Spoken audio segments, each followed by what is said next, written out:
Hello, everyone, and welcome back to Small Talk Podcast. I'm Emily, and I'm so happy you're here with us today. Hi, Emily, and hello to all of you listening. I'm Robert. It's great to see everyone again. Before we start our lesson today, I want to say thank you. Thank you for subscribing to our channel. Thank you for sharing our episodes with your friends. And thank you for leaving comments. It really helps us so much. Absolutely, Emily. Your support means everything to us. So please, if you haven't subscribed yet, hit that subscribe button now and leave a comment below telling us what you want to learn next. Now today, we're talking about something really important, something that will change how you learn English forever. We're talking about thinking in English instead of thinking in your native language. That's right. Many English learners make a big mistake. They learn English words, but they think in their own language first. Then they translate to English. This is slow and difficult. Exactly, Robert. When you think in English, everything becomes easier. You speak faster, you understand better, and you sound more natural. But how do you do this? That's what we're going to teach you today. I love this topic. Let me ask you, Emily, when did you start thinking in English? How did it happen for you? That's a great question. For me, it happened slowly over time. I didn't plan it, it just happened. I was watching English movies, reading English books, listening to English music. One day, I realized I was thinking in English without trying. That's wonderful. So it was a natural process for you. But here's the thing. You can make it happen faster. You can actually train your brain to think in English. It's not magic, it's practice. Yes, and that's what we want to share with you today. We have some techniques that really work, techniques that you can start using right now, today, this very moment. Let's start with the first technique. It's called narration. This means you describe what you're doing in English while you're doing it. Right now, in English, not in your native language. Oh, I love this one. For example, I'm sitting on my chair right now. My hands are on the keyboard. I can see my computer screen in front of me. I'm thinking about what to say next. See, I'm describing everything in English. Perfect example, Emily. And this is so simple but so powerful. You can do this every day. When you wake up, describe it. I'm waking up. I'm opening my eyes. The sun is coming through the window. My bed is warm and comfortable. Yes, and when you eat breakfast, I'm eating breakfast. I have cereal in a bowl. The milk is white and cold. I'm eating with a spoon. This food is delicious. See, you're practicing and thinking in English at the same time. This is so important because you're creating English sentences without translating. Your brain is working in English. It's not going back and forth between languages. You're building new pathways in your brain. English pathways. Now, let's talk about the second technique. We call it thinking in questions. Ask yourself questions in English during the day. Why am I doing this? What am I thinking about? How do I feel right now? What comes next? I really like this technique. Because when you ask questions, you're making your brain work. You're not just listening to English, you're creating English. You're making sentences yourself. That's much more powerful. Absolutely. And questions help you think deeper. Instead of just thinking, I'm hungry, you think, why am I hungry? When did I eat last? What do I want to eat? Should I eat now or later? These are more complex thoughts. Great point. The more complex your thinking becomes, the better your English becomes. Your brain is practicing grammar, vocabulary, and thinking all at the same time.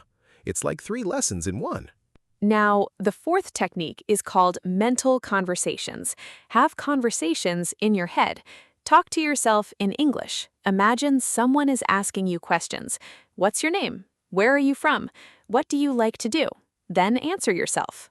This is so useful because you're not embarrassed. You're alone in your head. You can make mistakes. You can try new words. You can practice speaking without being nervous. No one is listening except you. That's the beauty of it. In your mind, you're completely free. You can have conversations about anything. You can talk to famous people. You can talk to your friends. You can imagine situations and practice for them. And here's what's amazing. When you finally speak English with a real person, it feels easy. Because you've already practiced 1,000 times in your head. You've already thought of answers. Your brain knows what to do. Now, the fourth technique, we call it associating objects with English. Look at things around you and think about them in English. Not just the word, but sentences. This is a cup. It's white. It's full of hot coffee. It smells good. The coffee is bitter but nice. Yes. Don't just think cup. Think about the cup. Describe it. What does it look like? How does it feel? What's inside it? What do you use it for? Why do you like it? This makes your English much richer and deeper. I do this with everything. My phone. This is my phone. It's black and rectangular. It has a big screen. I use it to call my friends and family. I also use it to read news and messages. I like my phone very much. This is brilliant because you're not memorizing. You're not studying vocabulary from a book.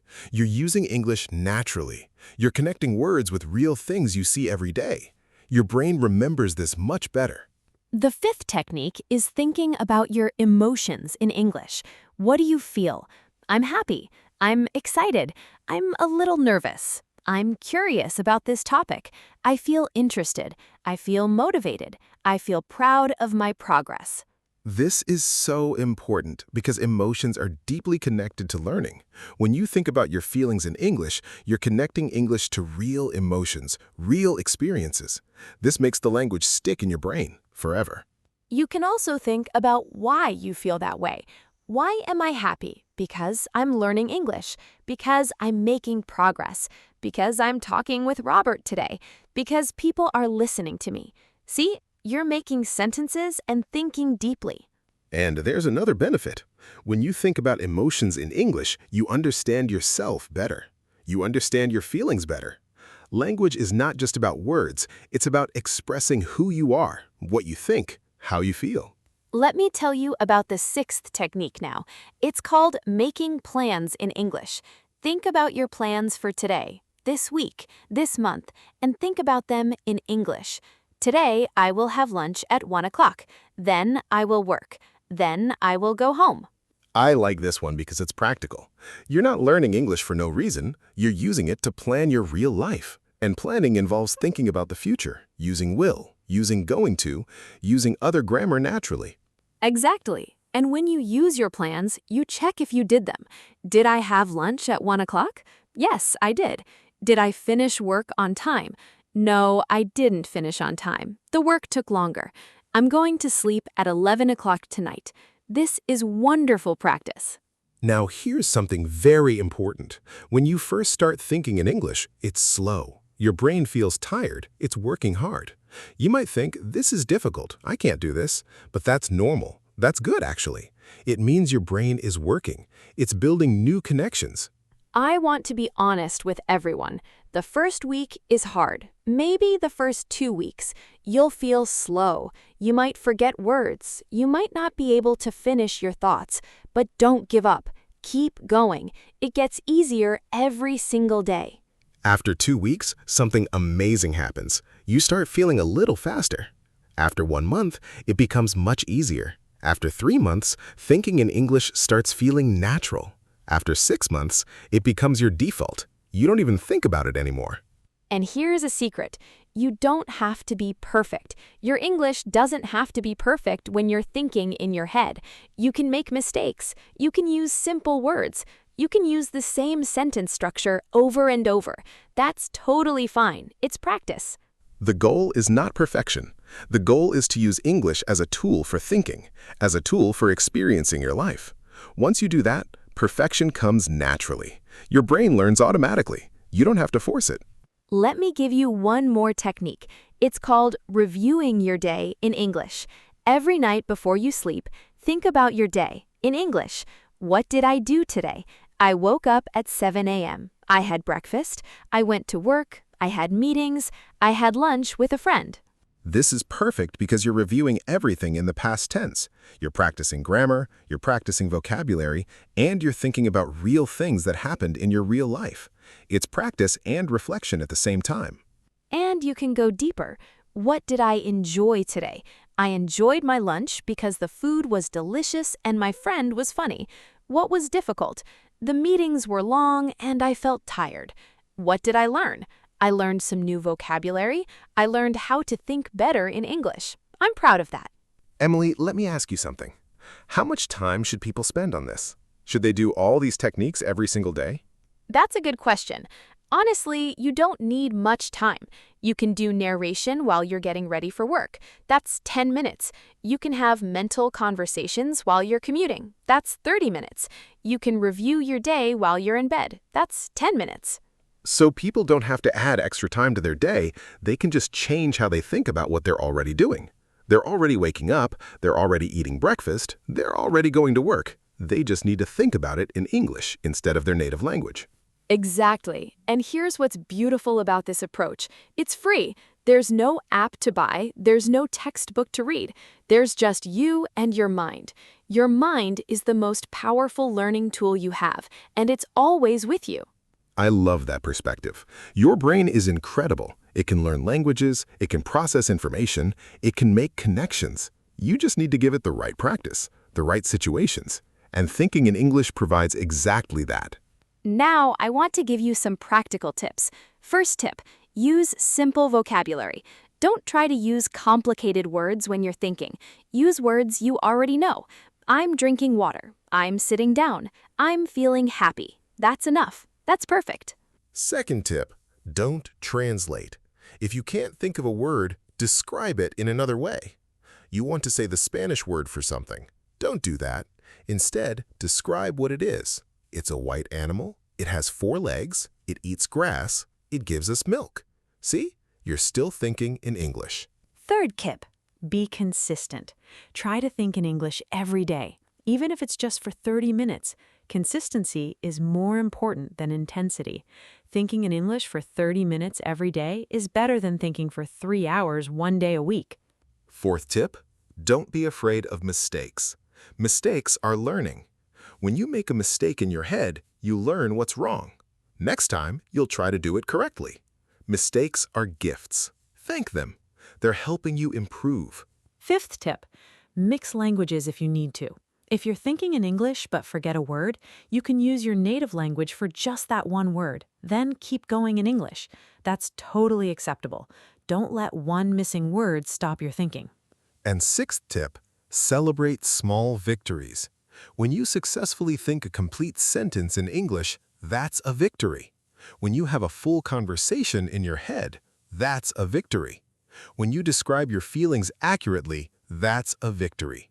Celebrate these moments. They matter. You know what? I want to ask you something, Robert. Have you always thought in English, or did you have to learn this too? No, I didn't always think in English. English is not my native language. I learned it. And honestly, thinking in English was one of the biggest breakthroughs for me. It changed everything. My speaking became natural, my listening became easier, my whole relationship with English changed. Tell us about that. What was the moment when you realized you were thinking in English? I remember it clearly. I was on a bus. I wasn't studying, I was just sitting. And I suddenly realized that I was thinking about where I should have dinner in English, not in my native language. And I felt so happy, so proud. That moment changed my confidence completely. That's beautiful, and that's what we want for all of you listening. That moment, that realization when you know that English is becoming a part of you, not something you're learning, but something you're becoming. So, here's my challenge to you. Starting today, right now, pick one activity. When you brush your teeth, when you walk, when you eat. And think about it in English, just for today. See how it feels. See how your brain responds. Yes, and then tomorrow add another activity. Slowly you'll be thinking in English more and more, and before you know it, it's your normal way of thinking. Your brain has accepted English as a language for living, not just for studying. Before we finish today, I want to thank everyone listening. Thank you for spending time with us. Thank you for being serious about your English. Thank you for being willing to try new things. Your effort matters. Your progress matters. You matter. And please don't forget to subscribe if you haven't already. Leave a comment below. Tell us which technique you're going to try first. Tell us about your English learning journey. We read everything. We appreciate everything. Your voice matters to us. And if you have friends who are learning English, share this episode with them. Help them discover the power of thinking in English. Together, we're building a community of English learners, a community that supports each other, a community that celebrates progress. So, until next time, keep thinking in English, keep practicing, keep believing in yourself. You are capable of amazing things. Your English is getting better every single day, whether you realize it or not. Trust the process. Trust yourself. Thank you, everyone. This is Small Talk Podcast. I'm Robert, and this is Emily. We'll see you in the next episode. Keep talking, keep learning, keep growing. Goodbye, everyone. You're amazing.